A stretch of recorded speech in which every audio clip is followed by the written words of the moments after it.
Hello everyone, welcome to my channel Ishaan fan fiction. तो friends, चलिए अपनी story cruel mafia and wild omega का next part शुरू करते हैं। तो लास्ट पार्ट में हमने देखा था जहां वांग जी विंग को पहली बार देखता है और बस देखता ही रह जाता है। वहीं हम देखते हैं विंग जो वांग जी के सामने आता है और उससे पूछता है कि वो कौन है। वहीं वांग जी विंग से कहता है कि वो यहाँ व्यापार करने के लिए आए हैं और कुछ हीरे दिखाता है, जिस पर विंग उन्हें व्यापार करके वापस इंग्लैंड से जाने को कहता है।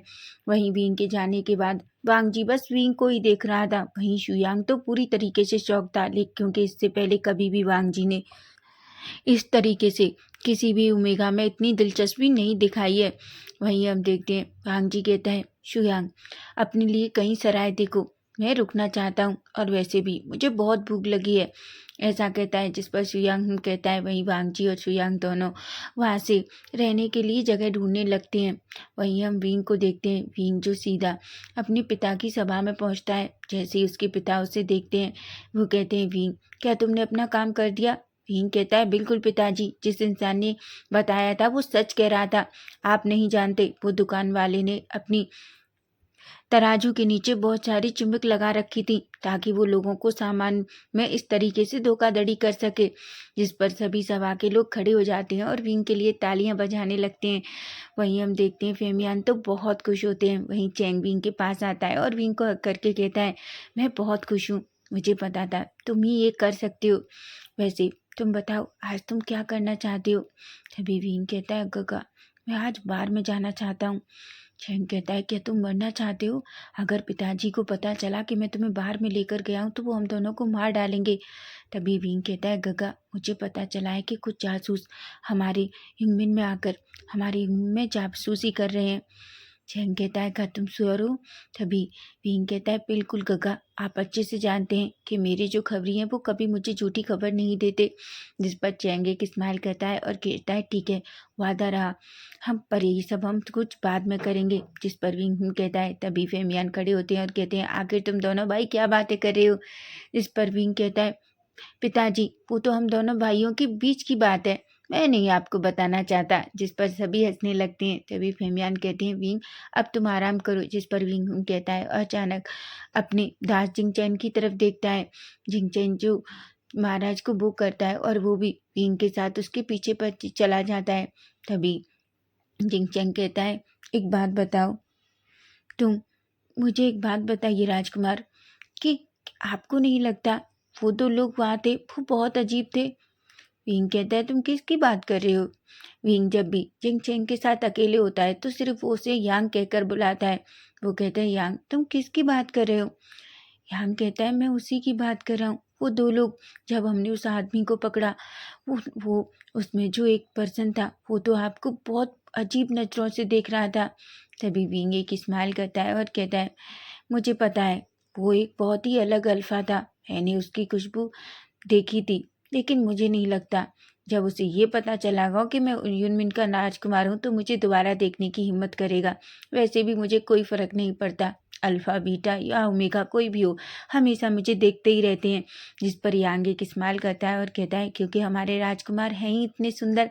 जिस पर विंग कहता है, यांग मैंने तुमसे कितनी बार कहा है, जब हम अकेले हों तो तुम मेरे दोस्त हो, तुम्हें मुझे राजकुमार कहने की ज़रूरत नहीं है। तभी यांग कहता है, भले ही मैं जानता हूँ, लेकिन मुझे फिर भी आपको राजकुमार कहना अच्छा लगता है। जिस पर विंग एक स्माइल करता है। तभी विंग कहता है, यांग क्या तुम तैयार हो नाइट के लिए? तभी यांग कहता है, बिल्कुल राजकुमार, आपके साथ जाने के लिए मैं कहीं भी तैयार हूँ। ऐसा कहता है। जिस पर विंग एक स्माइल करता है।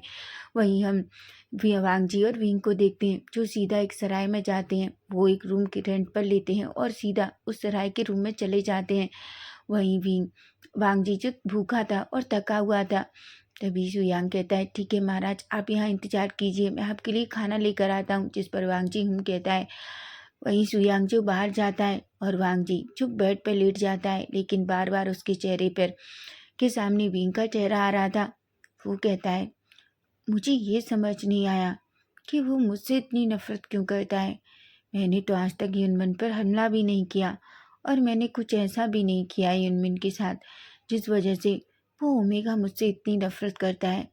आखिर मैं उस ओमेगा के बारे में और भी कुछ जानना चाहता हूँ। ऐसा कहता है। अचानक उसके फेस पर एक डेविल वाली स्माइल थी। वहीं हम देखते हैं अचानक शुयांग अंदर आता है और खाना भांग जी के सामने रखता है। भांग जी और शुयांग दोनों मिलकर खाना खाते हैं। वहीं हम देखते हैं खाना खाने के बाद भांग जी शुयांग की तरफ देखता है और कहता है, हम थोड़ी देर आराम करेंगे, उसके बाद हम बाहर जाएंगे। ऐसा कहता है। मैं थोड़ा यूमिन और देखना चाहता हूँ। शुयांग कहता है, महाराज क्या मैं आपसे एक बात पूछूं? भांग जी कहता है, पूछो शुयांग। शुयांग कहता है, इससे पहले कभी भी आपने इतनी दिलचस्पी आपने पहले कभी भी किसी राज्य में नहीं दिखाई। मुझे समझ नहीं आ रहा आगे आप यूमिन में इतनी दिलचस्पी क्यों दिखा रहे हैं। भांग जी एक छोटी सी स्माइल करता है और कहता है, मैं भी नहीं जानता शुयांग, पर सच में ऐसा लग रहा है जैसे मैंने आज तक यहाँ ना आकर बहुत बड़ी गलती की है। जिस पर सुयांग एक स्माइल करता है, क्योंकि वो इतना तो पता चल गया था उसे कि बांग जी के दिमाग में कुछ ना कुछ चल रहा है। वहीं हम देखते हैं वो दोनों अपना खाना अच्छे से ख़त्म करते हैं और उसके बाद वो दोनों थोड़ी देर आराम करने का फैसला करते हैं। वहीं हम विंग को देखते हैं। विंग और जियांग चेंग दोनों खाना खाने के बाद अपने अपने रूम में थे। तभी जियांग चेंग अचानक विंग के सामने आता है और कहता है, विंग क्या तुम रेडी हो? विंग कहता है, बिल्कुल गगा। तभी चेंग कहता है, तुम्हें नहीं लगता हमें कुछ साथियों को साथ में रखना चाहिए? विंग कहता है, गगा आप सोचिए, अगर हमारे साथ सैनिक होंगे तो उन्हें हम पर शक हो जाएगा, और वैसे भी क्या आप इस तरीके से जाना चाहते हैं? चेंग कहता है, तुम्हारा मतलब क्या है? तभी विंग अचानक एक ड्रेस लेता है और चेंग के सामने फेंकता है और कहता है, गगा आप इसे पहनिए। चेंग कहता है, विंग तुम क्या कह रहे हो, हम राजकुमार हैं। विंग कहता है, गगा मुझे पता है हम राजकुमार हैं, लेकिन अगर हम ऐसे जाएंगे तो मैं जानता हूँ जो लोग यहाँ जासूस बनकर आए हैं वो सतर्क हो जाएंगे। और आपको क्या लगता है, क्या वो लोग हमें जानते नहीं होंगे? इसलिए मैं चाहता हूँ कि हम ऐसे कपड़े पहनकर और अपना थोड़ा भेष बदल कर जाएं ताकि लोग हमें पहचान ना सकें। ऐसा कहता है। इस पर चेंग एक पल के लिए विंग को देखकर शौक था। उसे आज तक समझ में नहीं आता कि विंग का दिमाग हमेशा ऐसी चीज़ों में इतना क्यों चलता है। वो कहता है, जैसी तुम्हारी मर्जी। ऐसा कहता है। थोड़ी देर में कुंभू भी कपड़े बदल कर आता है। वी ने भी अब पूरी तरीके से नॉर्मल कपड़े पहने थे और यांग भी बिल्कुल नॉर्मल कपड़ों में था। वो तीनों साथ में बाहर निकलते हैं। वीन कहता है, क्या माँ पिताजी सो चुके हैं? चैंग कहता है, बिल्कुल वो पहले ही सोच गए हैं।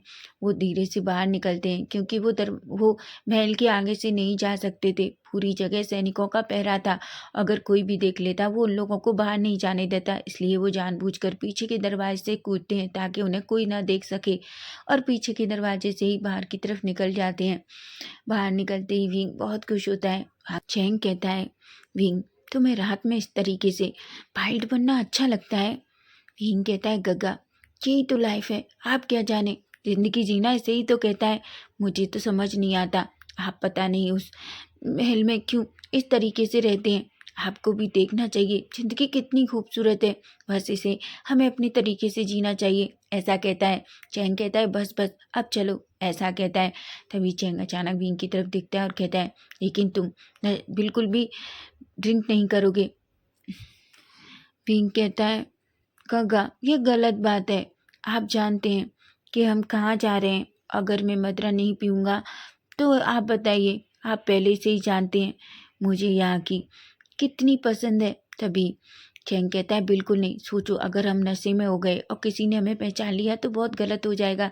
जिस पर विंग एक गहरी सी सांस लेता है और कहता है, ठीक है गगा, मैं आपसे वादा करता हूँ कि मैं शराब नहीं पीऊँगा। ऐसा कहता है। जिस पर वो चैंग एक स्माइल करता है। वहीं यांग और चैंग और विंग तीनों वहाँ से सीधा जगह जगह घूमते हैं और उन जासूसों को पता लगाने की कोशिश करते हैं। वहीं हम देखते हैं वांग जी और शुयांग, वो दोनों भी सीधा उस सराय से बाहर निकलते हैं और वो भी इसी तरीके से घूमने का मन करते हैं। तभी हम देखते हैं अचानक वांग जी की नज़र सामने पड़ती है।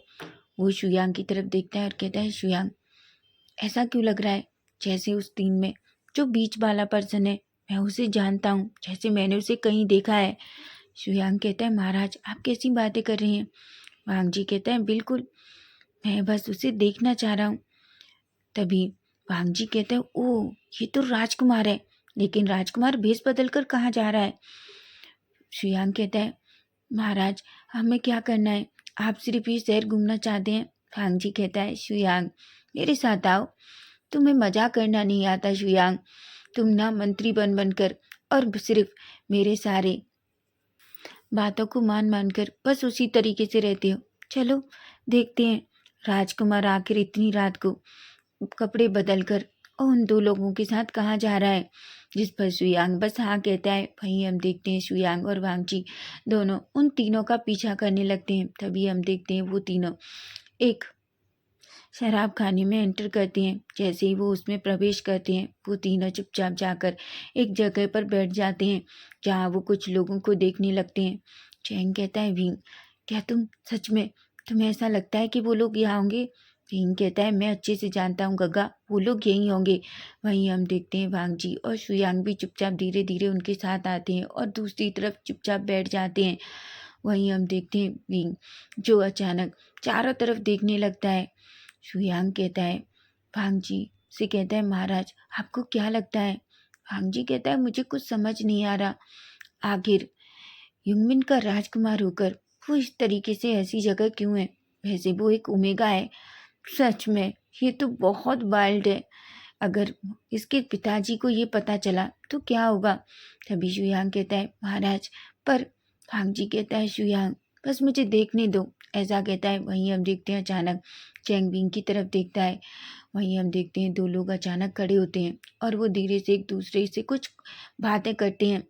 विंग अचानक चैंग की तरफ देखता है और कहता है गगा वो देखिए वो दोनों वही हैं, ऐसा कहते हैं। तभी विंग अचानक खड़ा होता है और उन दोनों लोगों के पास जाता है। तभी वो दोनों लोग जैसे ही विंग को देखते हैं और कहते हैं ये तो युंगमिन का राजकुमार विभूषियान है। तभी वो कहते हैं हाँ, ऐसा कह के अचानक वो अपनी तलवार निकाल लेते हैं और विंग के सामने कर देते हैं। तभी हम देखते हैं अचानक दो लोग और पीछे से विंग के आ जाते हैं। तभी अचानक चैंग खड़ा होता है और अपनी तलवार निकालता है। विंग भी उन दो लोगों से लड़ता है और चैंग भी। वहीं हम यांग को देखते हैं। यांग जो थोड़ा डर गया था लेकिन उसने विंग के साथ बहुत अच्छे से तलवारबाजी सीखी है, इसलिए वो भी अपनी तलवार निकालता है। तभी हम देखते हैं पीछे से और चार लोग आते हैं और वो कहते हैं हमेशा ये उम्मीद का राजकुमार हमारी हर चाल खराब कर देता है, लेकिन इस बार नहीं, ऐसा कहता है और वो झगड़ा करने लगते हैं। तभी हम देखते हैं अचानक एक आदमी पीछे से बाहर करने की कोशिश करता है। तभी अचानक वांगजी अपनी तलवार निकालता है और उस आदमी को पर बार कर देता है और वांगजी कहता है ये बहुत गलत बात है, इस तरीके से किसी पर पीछे से हमला नहीं करना चाहिए। अगर तुम्हें ताकत है तो तुम्हें आगे से हमला करना चाहिए। वहीं हम देखते हैं विंग अचानक उसकी पलट कर देखता है, लेकिन वो लड़ने में इतना बिजी था कि वो वांगजी से कुछ भी नहीं कह सकता है। वहीं चैंग वांगजी और यांग लड़ रहे थे। वहीं वांगजी और शुयांग थोड़ी दूर खड़े हो जाते हैं। वो दोनों सभी अच्छे से लड़ते हैं और अचानक उन्हें हरा देते हैं। लेकिन तभी हम देखते हैं अचानक एक आदमी जो सीटी मारता है और फिर से वहाँ बहुत सारे लोग आ जाते हैं जो जिन्हें देखकर चैंग और यांग विंग तो पूरी शौक हो जाते हैं। वहीं वांगजी और शुयांग भी थोड़े शौक थे। तभी चैंग कहता है विंग अब हम क्या करेंगे? विंग कहता है गगा वही जो हम हमेशा करते आए हैं। चैंग कहता है मतलब? विंग कहता है गगा भागिए, ऐसा कहता है और अचानक वो भागने लगते हैं। तभी हम देखते हैं वांगजी जो जानबूझकर विंग के साथ भागता है और अचानक विंग का हाथ पकड़ लेता है। वहीं चैंग यांग दोनों भागते हैं। तभी हम देखते हैं अचानक यांग गिर जाता है। जैसे ही वो गिरता है अचानक शुयांग उसके पास आता है और उसका हाथ पकड़ लेता है और कहता है भागो यहाँ से, नहीं तो वो लोग तुम्हें पकड़ लेंगे। यांग तो पूरी तरीके से शौक था, वो शुयांग की तरफ देख रहा था। तभी शुयांग कहता है मुझे देखना बंद करो और भागो, नहीं तो तुम पकड़े जाओगे, ऐसा कहता है और वो सभी भागने लगते हैं। तभी हम देखते हैं वांगजी अचानक विंग को एक छोटे से कमरे की तरफ खींचता है और उसमें ले जाकर उसके साथ चिप जाता है। विंग जो बस बड़ी बड़ी आंखों से वांगजी की तरफ देख रहा था और कहता है कौन हो तुम? वांगजी कहता है राजकुमार क्या आप मुझे भूल गए? तभी विंग अचानक वांगजी की गर्दन पकड़ता है और उसे फ्लिप कर देता है। अब वांगजी दीवार से लगा हुआ था और विंग उसके सामने था। विंग कहता है क्या तुम मेरा पीछा कर रहे थे? वांगजी कहता है बिल्कुल नहीं महाराज, मैं तो बस यहाँ घूमने आया था, तभी मुझे ये दिखा और हम बस थोड़ा सा शराब पीने के लिए यहाँ आ गए। विंग कहता है अच्छा कि तुम मेरा पीछा कर रहे थे? वांगजी कहता है राजकुमार मैं आपका पीछा कैसे कर सकता हूँ, मैं तो एक नॉर्मल सा व्यापारी हूँ। विंग कहता है पर मुझे तुम पर शक हो रहा है, मुझे ऐसा क्यों लग रहा है कि जैसे तुम झूठ बोल रहे हो, तुम कोई व्यापारी नहीं हो, सच बताओ कि तुम कौन हो? तभी वांगजी कहता है बिल्कुल नहीं राजकुमार, मैं सच कह रहा हूँ, मैं बस एक छोटा सा व्यापारी हूँ जो अपने हीरे बेचने की कोशिश कर रहा हूँ। आप जानते हैं महाराज, राजकुमार सुबह से मेरा एक भी हीरा नहीं बिचा है। तभी भींग एक स्माइल करता है और कहता है, मुझे तो पहले ही पता था तुम जितने भी हीरे लेके आए हो ना वो सारे नकली हैं। भांग जी की आंखें अचानक बड़ी बड़ी हो जाती हैं, लेकिन उसके अंदर उसे बहुत हंसना आ रहा था। वो विंग की तरफ देखता है और कहता है, राजकुमार आप मेरे हीरो के बारे में ऐसा नहीं कह सकते। तभी विंग कहता है, अच्छा सच में? चलो अपने हीरे तुम मुझे दिखाओ, मैं बताता हूँ कि वो असली हैं कि नहीं। जिस पर वांग जी अपने उसमें रोप में हाथ डालता है और एक हीरा निकालकर विंग के हाथ में दे देता है। विंग उस हीरो को अचानक जमीन में घिसता है। घिसने के बाद वो उसे देखता है और कहता है, वैसे तुम्हारे हीरे तो असली हैं, पर शायद लोगों तुम्हारी शक्ल देखकर तुम में कोई दिलचस्पी नहीं दिखा रहे, इसलिए वो तुम्हारे हीरे खरीदना नहीं चाहते। और वैसे भी मैं तुम्हें बता दूं, युंगमिन में किसी चीज़ की कमी नहीं है, ऐसा कहता है। तभी हम देखते हैं उसे कुछ लोगों के दौड़ने की आवाज़ आती है। तभी अचानक विंग वांग जी का हाथ पकड़ता है और कहता है, भागो यहाँ से, नहीं तो हम पकड़े जाएंगे, समझे तुम, ऐसा कहता है। और अचानक वो वांग जी का हाथ पकड़कर विंडो से ऐसी छलांग लगाता है कि वो सीधा एक पेड़ की डाली को पकड़ लेता है। वांग जी जो विंग के हाथ के नीचे नीचे लटका हुआ था, वांग जी तो शॉक हो जाता है। वांग जी अपने मन में कहता है, ये इंसान इंसान है या जानवर, ये तो जंगली जानवरों के जैसे कहीं भी चिपक जाता है, ऐसा कहता है। तभी विंग कहता है, डरने की जरूरत नहीं है, समझे तुम। तभी वांग जी कहता है, राजकुमार अगर मैं गिर गया तो। तभी विंग कहता है, अगर तुमने बोलना बंद नहीं किया तो मैं तुम्हें सच में छोड़ दूंगा, पता है तुम्हें, अपनी मुंह बंद रखो, नहीं तो वो लोग हमें यहाँ पेड़ पर देख लेंगे, समझे तुम।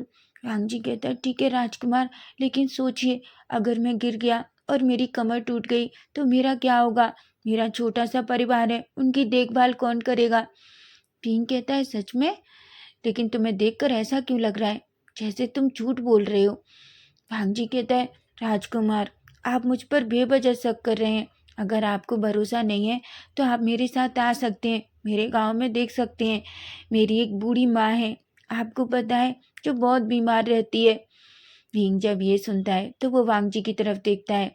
अचानक हम देखते हैं कुछ लोग जो नीचे खड़े थे और वो इधर उधर देख रहे थे। वो तभी उसमें से एक पर्सन कहता है, मुझे समझ नहीं आता वो हमेशा ओमेगा इतना गायब कैसे हो जाता है। तभी वो आदमी कहता है, तुम नहीं जानते, उस ओमेगा को यहाँ वाइल्ड ओमेगा कहा जाता है, आखिर वो यूमिन का प्रिंस है और वो कुछ भी कर सकता है, ऐसा कहता है। तभी वो कहते हैं, अब हमें जाना होगा, नहीं तो अब तक वो लोग महल पहुंच गए होंगे तो बहुत सारे सैनिक हमारा पीछा करेंगे, हम फिर से जो काम करने आए थे वो नहीं कर पाए, ऐसा कहकर वो वहां से चले जाते हैं। तभी हम देखते हैं वांग जी और जो विंग की तरफ देखता है, विंग अचानक अपना हाथ डाली से छोड़ता है और जल्दी से वो दोनों नीचे आते हैं। लेकिन तभी हम देखते हैं विंग अचानक वांग जी को इस तरीके से पकड़ता है कि वो दोनों सिर्फ खड़े के खड़े पड़ते हैं, एक भी गिरता नहीं है। वांग जी ये देखकर एक पल के लिए तो शौक था। तभी वांग जी कहता है, धन्यवाद राजकुमार। विंग एक स्माइल करता है और कहता है, ठीक है, वैसे मुझे नहीं लगता तुम्हारे हीरे यहाँ बिकेंगे, इसलिए तुम जा सकते हो। तभी वांग जी कहता है, वैसे राजकुमार ये लोग कौन थे। वांग जी की बात सुनकर भींग उसकी तरफ देखता है और कहता है, मैं तुम्हें बता दूं, मुझे ऐसा लगता है कि वो गुसु क्लेन के थे। वांग जी कहता है, और आप ये कैसे कह सकते हैं। तभी भींग कहता है, मुझे पता है, वहाँ का वो क्रूर सम्राट वही ऐसा करता है, तुम नहीं जानते वो कितना क्रूर है। वो एक बार मेरे सामने आ जाए, मैं सच कह रहा हूँ, मैं अपनी तलवार से उसका सर काट दूंगा।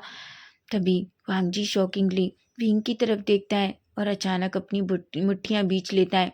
तभी वो खुद को थोड़ा रिलैक्स करता है और कहता है, पर राजकुमार आप आज अभी तक मुझे नहीं लगता कि गुसु के राज सम्राट ने यूमिन पर कभी भी हमला किया है, कि ऐसा हमने कभी नहीं सुना। तभी विंग कहता है, क्या उसकी हिम्मत है कि कभी वो यूमिन पर हमला कर सके। और वैसे भी मुझे समझ नहीं आ रहा, तुम गुसु के सम्राट की इतनी तारीफ क्यों कर रहे हो, क्या तुम गुसु के सम्राट को जानते हो। तभी भांग जी कहता है, नहीं नहीं नहीं राजकुमार, मैं उसे कैसे जान सकता हूँ, मैंने तो आज तक कभी उसे देखा भी नहीं है। भींग कहता है, अच्छा है, अब वापस जाओ, समझे तुम, और हाँ, जहाँ से आए हो वहीं चले जाओ, वरना याद रखना, ऐसा कहता है। तभी भांग जी अचानक अपनी मुट्ठियां बींच लेता है। तभी का हाथ पकड़ता है और अचानक विंग को अपनी तरफ खींच लेता है। विंग का बैलेंस अचानक खराब होता है और वो सडनली वांगजी के ऊपर ज़मीन पर गिर जाता है। विंग और वांगजी दोनों एक दूसरे के ऊपर थे। वहीं विंग वांगजी के फेस एकदम एक दूसरे के बहुत करीब थे। वांगजी जो विंग की सांसों को बिल्कुल अपने ऊपर फील कर पा रहा था, वहीं विंग भी वांगजी की सांसों को बिल्कुल अपने ऊपर फील कर पा रहा था। तभी हम देखते हैं अचानक विंग, जिसकी आंखें बड़ी हो जाती हैं, लेकिन तभी वो गुस्से में खड़ा होता है और अपनी तलवार निकालता है और वांगजी के गले पर रख देता है और कहता है, तुम्हारी हिम्मत कैसे हुई मुझे टच करने की। तभी वांगजी कहते हैं, राजकुमार माफ़ कर दीजिए, मैं तो बस आपसे ये कह रहा था कि आप मेरा एक हीरा ले सकते हैं। मैं तो आपको बस ये उपहार के तौर पर देना चाहता था, आपने मेरी जान बचाई। वांगजी को देखकर विंग उसकी तरफ देखता है और कहता है, मुझे तुम्हारा हीरा नहीं चाहिए, लेकिन याद रखना तुम भी मेरे शक के घेरे में हो। मैं तुम्हारी किसी भी बात पर भरोसा नहीं करता, समझे तुम, ऐसा कहता है और अचानक अपनी तलवार को उस वांगजी के गले से निकालता है और सीधा जाने लगता है। तभी वो पीछे मुड़ता है और कहता है, याद रखना अगर मैंने कल तुम्हें और तुम्हारे उस साथी को मेरे ह्यूमन शहर में देखा तो मैं तुमसे वादा करता हूँ मैं तुम दोनों को उठाकर काल कोठरी में बंद कर दूंगा। जिस पर वांगजी विंग की तरफ देखता है। वो एक पल के लिए पूरी तरीके से शॉक था। उसे तो समझ नहीं आ रहा था कि एक ओमेगा आखिर ऐसा कैसे हो सकता है, लेकिन तभी वो अपनी मुट्ठियां बीचता है और एक स्माइल करता है और कहता है, मैं तुमसे वादा करता हूँ ओमेगा, मैं तुम्हारा सारा अभिमान चूर चूर कर दूंगा। मैं तुम्हें देखकर इतना तो समझ गया हूँ कि तुम कितने खतरनाक हो। अब मैं सच में तुम्हें चाहता हूँ और मैं तुम्हें अपने बिस्तर पर चाहता हूँ। मैं तुम्हें देखना चाहता हूँ कि जितना वाइल्ड तुम यहाँ हो उससे भी ज़्यादा वाइल्ड तुम बिस्तर पर होगे। ऐसा कहकर एक स्माइल करता है। हालांकि वांगजी ने आज तक किसी के लिए ऐसा नहीं सोचा, लेकिन ये पहली बार था जब वो विंग के लिए ऐसा सोच रहा था। वहीं हम देखते हैं अचानक सुयांग पीछे से आता है और वांगजी के शोल्डर पर हाथ रखता है और कहता है, महाराज क्या आप ठीक हैं? वांगजी कहता है, हम आज वापस जाएंगे, लेकिन जाने से पहले ह्यूमन सम्राट को एक संदेश भेजो और उससे कहो कि हम उसे गुसू क्लेन में उससे मिलना चाहते हैं। तभी वांगजी की बात सुनकर सुयांग कहता है, महाराज पर क्यों? वांगजी कहता है, सुयांग मैंने जो किया कहा है उसे करो, पर हम अभी निकलेंगे, ऐसा कहता है। वो दोनों कहते हैं और अपने घोड़े पर बैठकर सीधा गुसू के लिए निकल जाते हैं, लेकिन जाने से पहले वो एक संदेश पहले से ही चांग फेंगयान के लिए छोड़ जाते हैं। वहीं हम विंग को देखते हैं। विंग जो सीधा यांग के और चैंग के पास आता है। तभी चैंग कहता है, विंग क्या तुम ठीक हो? विंग कहता है, गगा मैं ठीक हूँ, क्या आप ठीक हैं? तभी वो यांग की तरफ देखता है। यांग की घुटने में थोड़ी चोट लगी थी, लेकिन वो देखता है वहाँ एक कपड़ा बंधा हुआ था। तभी वो कहता है, यांग क्या तुम ठीक हो? यांग कहता है, जी राजकुमार मैं ठीक हूँ, बस मुझे ये थोड़ी सी चोट लग गई। तभी विंग कहता है, मुझे माफ़ कर दो यांग, मुझे तुम्हें इस तरीके से अकेला नहीं छोड़ना चाहिए था। यांग कहता है, नहीं नहीं राजकुमार, आपका भागना ज़रूरी था क्योंकि वो सबसे ज़्यादा आपके पीछे पड़े हुए थे। तभी विंग कहता है, मैं अकेला होता तो तुम्हें बचा लेता, लेकिन उस इडियट की वजह से, वो बेवकूफ़ की वजह से तुम्हें पता है मैं पेड़ पर फंस गया, नहीं तो मैं कब का इधर आ जाता। तभी चैंग कहता है, तुम किसकी बात कर रहे हो? विंग कहता है, पता है गगा, हमारे राज्य में 2 व्यापारी आए हैं जो हीरे का व्यापार करते हैं, पर मुझे पता नहीं क्यों वो बहुत अजीब लगे, इसलिए मैंने उनसे कह दिया है कि सब तक वो हमारा शहर छोड़कर चले जाएं। जिस पर चैंग कहता है, वाह विंग, तुम्हें ऐसे ही किसी अल्फा के इतना करीब नहीं जाना चाहिए। विंग एक स्माइल करता है और कहता है, गगा सच में आपको लगता है कि मैं किसी अल्फा से डरता हूँ? ऐसा कहता है। जिस पर चैंग कहता है, वही मैं जानता हूँ, लेकिन फिर भी बच्चा मैं चाहता हूँ कि तुम थोड़ा केयर से रहो। जिस पर विंग कहता है। वहीं हम दूसरे दिन सुबह का सीन देखते हैं, जहाँ हम देखते हैं जियांग फेमियान जो अपनी सभा में थे। तभी एक आदमी आता है और उन्हें एक पत्र देता है। फेमियान जैसे ही अपने मंत्री को वो पत्र लेकर उसे पढ़ने को कहते हैं, जिस पर लिखा था कि गुसू के सम्राट लेनवांग जी जियांग फेमियान से मिलना चाहते हैं और वो चाहते हैं कि जियांग फेमियान शाम तक उनकी सभा में उपस्थित हो। जिसमें सुनकर फेमियान तो पूरी तरीके से शॉक हो जाते हैं। फेमियान कहते हैं, आखिर वो हमसे क्या चाहता है? तभी सभी लोग कहते हैं, राजकुमार सम्राट क्या आप उससे मिलने जाना चाहते हैं? तभी फेमियान कहते हैं, हमें मिलना तो होगा, हम अच्छे से जानते हैं अगर हमने उसकी बात नहीं मानी तो वो कितना क्रूर है, वो कुछ भी कर सकता है, इसलिए मैं चाहता हूँ कि मैं उससे मिलूँ। तभी वो अपने कुछ सिपाहियों को और अपने कुछ भरोसेमंद मंत्रियों को कहता है कि वो थोड़ी देर में घूसू के लिए निकलेंगे, जिस पर वो हाँ कहते हैं। वो अंदर जाता है और मैडम यू को सब कुछ बताता है।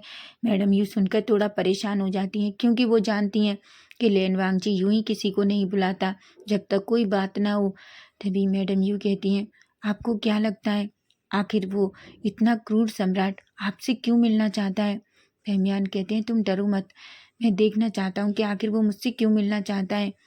मैडम यू कहती हैं, क्या आपको नहीं लगता कि आपको चैंग को अपने साथ ले जाना चाहिए? फेमियान कहते हैं, बिल्कुल नहीं, मैं अपने बच्चों को रिस्क में नहीं डाल सकता। अगर वो कुछ करता है तो मेरे साथ करेगा, मेरे बाद मेरे बच्चे कम से कम सलामत रहेंगे, ऐसा कहता है। जिस पर मैडम यू कहती हैं। वहीं फेमियान कहते हैं, मैं चाहता हूँ कि जब तक मैं लौट कर ना आऊँ तब तक विंग और चैंग को ये पता ना चले कि मैं कहाँ गया हूँ। जिस पर मैडम यू हाँ कहती हैं। वहीं फेमियान जो सीधा अपने सिपाहियों के साथ घुसुक क्लैन के लिए निकल जाते हैं।